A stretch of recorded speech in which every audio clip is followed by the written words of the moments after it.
Hi అండి అందరికీ welcome back to our channel Raji Malli official. ఎవరైనా మన ఛానల్ ఇప్పుడు కొత్తగా చూస్తున్నట్లయితే ప్లీజ్ గైస్ లైక్ చేసి సబ్స్క్రైబ్ చేసుకోండి. మీరు లైక్ చేసి వీడియో చూడడం వల్ల వీడియో చాలామందికి రీచ్ అవుతుంది. మీరు వీడియో మొత్తం చూశాకనే లైక్ చేయండి మీకు నచ్చింది అని అనుకుంటేనే. ఈరోజు మన ఛానల్లో రెసిపీ ఏంటంటే రవ్వ కేసరి. రవ్వ కేసరి చాలా ఈజీగా క్విక్గా ఎలా చేసుకోవాలో నేనైతే ఈ వీడియోలో అయితే చూపిస్తాను. ప్లీజ్ మీరు కూడా ఒక్కసారి ఇలా ట్రై చేసి మీకు ఎలా వచ్చిందో కమెంట్స్ ద్వారా అయితే నాకైతే కమెంట్ చేయండి.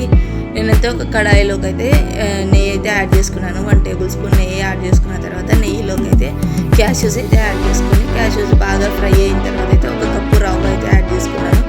ఇలా డ్రై ఫ్రూట్స్ రవ్వ కలిపి ఫ్రై చేసుకోవడం వల్ల రవ్వ అయితే చాలా టేస్టీగా ఉంటుంది. అలా కేసరి కూడా చాలా టేస్టీ అనిపిస్తుంది.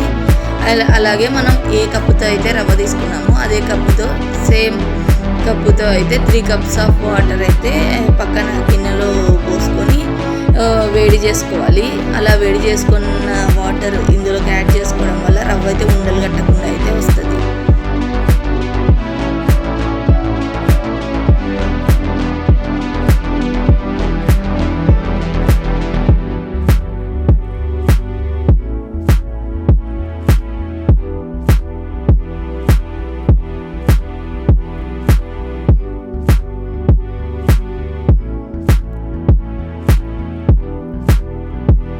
నేనైతే ఇక్కడ వేడి చేసుకున్న వాటర్ అయితే ఇక్కడైతే రవ్వలోకి అయితే యాడ్ చేస్తున్నాను. ఇలా యాడ్ చేయడం వల్ల రవ్వ అయితే ఉండలు కట్టకుండా అయితే బాగా కలిసిపోతుంది. ఇదైతే ఒక టెక్నిక్ గైస్. రవ్వ కేసరి చేసినప్పుడు మీలో ఎవరికెవరికి టెక్నిక్ తెలుసో నాకైతే కమెంట్స్ చేయండి.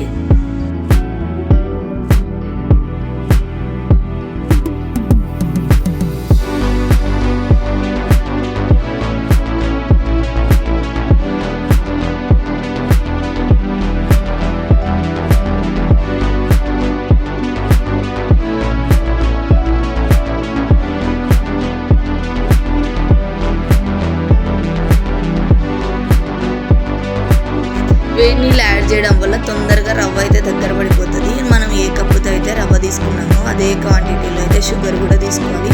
నేను ఇక్కడైతే ఫుడ్ కలర్స్ ఏమి యాడ్ చేస్తలేను. మీ ఇష్టం గైస్. ఫుడ్ కలర్స్ ఏవైనా యాడ్ చేసుకోవాలి అనుకుంటే ఆరెంజ్ ఫుడ్ కలర్ యాడ్ చేసుకోవచ్చు. నేను మా బాబు కోసం చేస్తున్నా కాబట్టి నేనైతే ఇక్కడైతే ఫుడ్ కలర్స్ ఏమీ యాడ్ చేస్తలేను. చూడండి, షుగర్ వేయంగానే షుగర్ అయితే బాగా తొందరగా అయితే కరిగిపోయింది. ఇలా తొందరగా కరిగి దగ్గర పడుతున్నప్పుడు అయితే స్టవ్ అయితే ఆఫ్ చేసుకోవాలి. స్టవ్ ఆఫ్ చేసుకున్న తర్వాత కాసేపటి తర్వాత తింటే చాలా టేస్టీగా ఉంది. నాకైతే చాలా బాగా నచ్చింది. మా బాబు కూడా ఇష్టంగా అయితే తిన్నాడు. ఈ వీడియో మీకు నచ్చింది అనుకుంటే ప్లీజ్ లైక్ చేసి కామెంట్ చేయండి.